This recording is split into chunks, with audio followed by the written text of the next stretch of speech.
Troy Rosario, kumpirmado na nga na maglalaro na para sa Barangay Ginebra.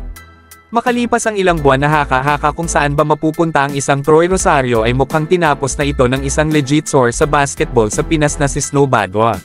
Ayon nga sa kanyang post ay 700,000 pesos nga daw ang offer sa kanya per month. Tanging hinihintay na nga lang daw ni Troy ay kung 3 years ba o 5 years ang kontratang ibibigay sa kanya. Sa mga di nakakaalam ay bata pa lang si Troy ay Ginebra fan na ito, ganun din ang kanyang mga kapamilya tulad ng kanyang tatay, lolo at uncle na die-hard Ginebra fans. Kaya naman maaring isa rin ito sa naging rason bakit pinili niyang mapunta sa Ginebra aside sa offer at sa chance na muling makakuha ng championship. Lumabas din ang mga balita na isa daw si Scottie Thompson sa mga nag-convince kay Troy na pumirma na sa barangay. Alam naman natin na kulang talaga ang Ginebra ng big man kaya naman isa sila sa mga nagperso na kunin ang isang Troy Rosario.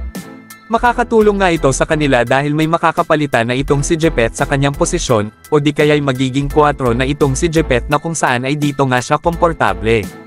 Big move naman ito para sa Ginebra dahil mukhang ito lang talaga ang nakikitang kulang sa kanila matapos matalo sa final sa Governor's Cup.